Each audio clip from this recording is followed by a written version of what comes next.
All right, ladies and gentlemen, I would like to thank you for stopping into Adventures with Wildman. So look, let's go ahead and jump into it. This is not the video that I felt like I wanted to produce for my first video. I was actually working on it, and then this information started coming out, and I couldn't believe it when I first seen it, but it is what it is. Let's go ahead and jump into it real quick, because this is definitely going to be affecting the hikers community.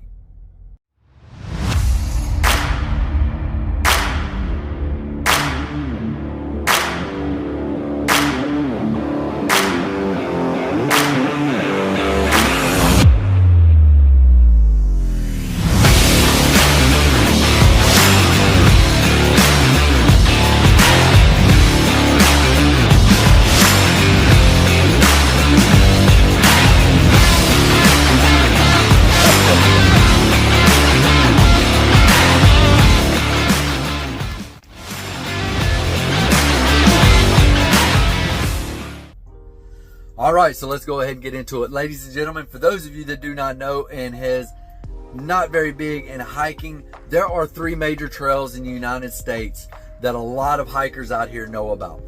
And they are the Appalachian Trail, also known as the AT, the Pacific Crest Trail, which is also known as the PCT, and the Continental Divide Trail, which is known as the CDT. But the main trail that we're here to discuss today that has some changes being done to it is the PCT. Now, all these hikers behind the PCT, they're getting ready for 2025 to get ready to start on their through hike. And they'll start late March, April, and into May. And then they'll start on their 2,655 mile journey. Used to be up into Canada, but no more. So that is the horrible news about this. Ladies and gentlemen, let's go ahead and jump into what was put out by the Canadian Border Security Administration, I believe. Don't quote me on that. Let's go ahead and get the information pulled up. Okay, Canadian Border Service Agency. There we go. So January 27th, 2025 in Ottawa, Ontario.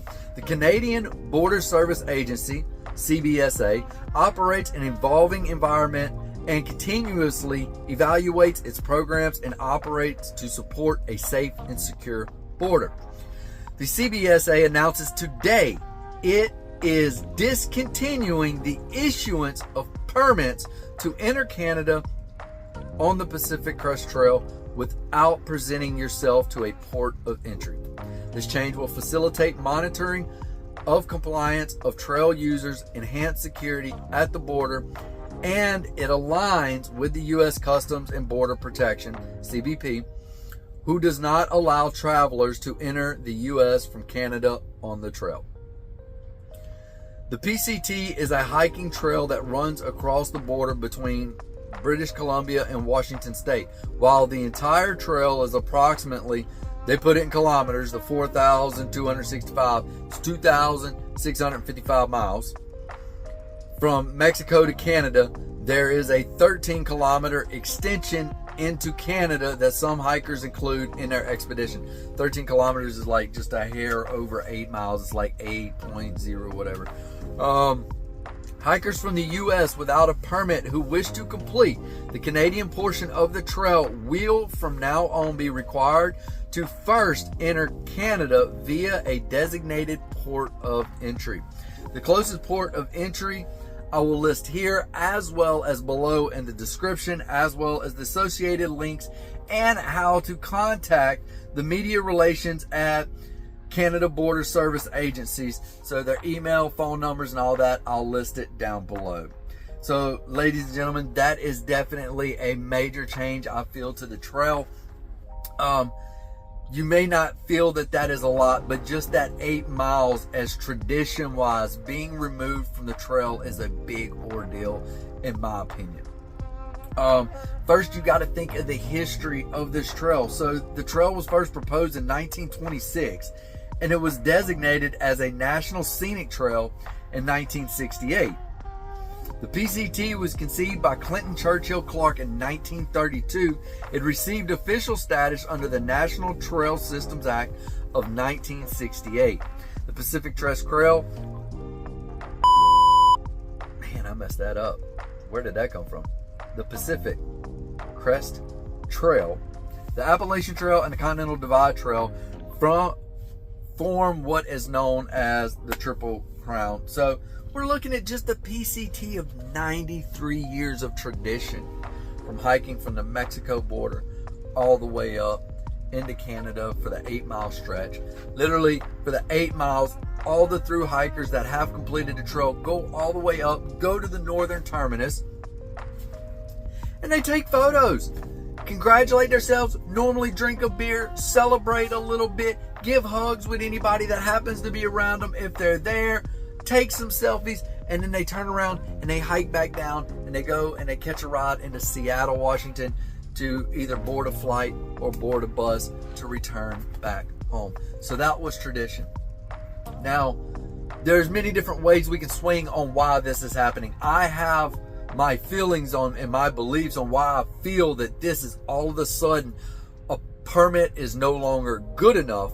You now have to go to a port of entry. I'm going to reserve myself by not putting out why I feel, but more than likely a lot of y'all are going to understand what I'm saying, and I'm pretty sure we may be on the same beliefs on why this is happening exactly in 2025.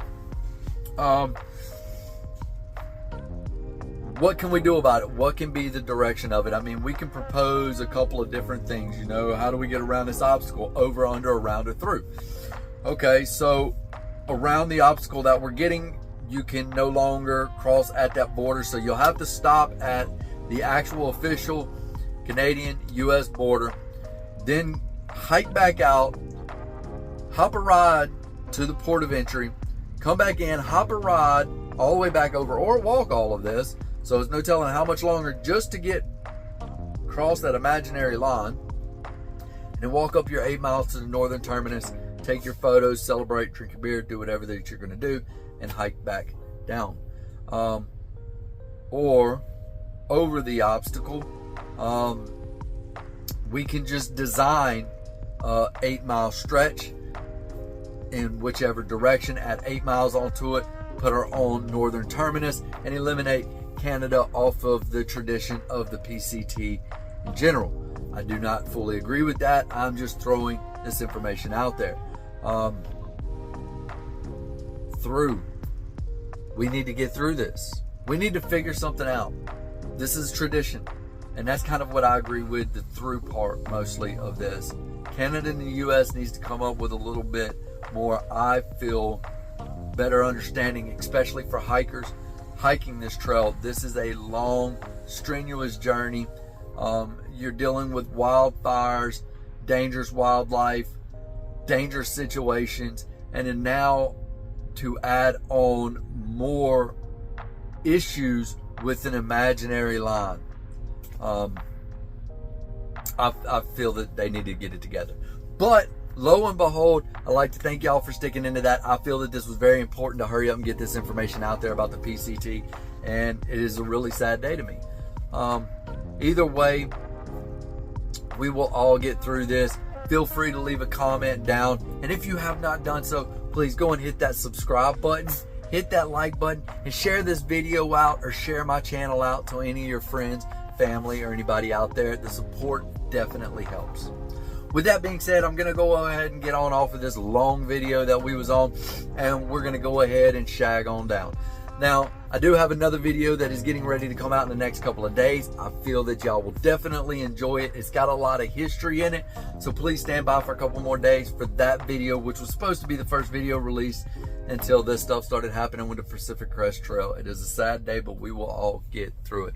So, without further ado, please, everyone, please be safe. Always get lost out there, and remember to push life's boundaries. Wild Man out.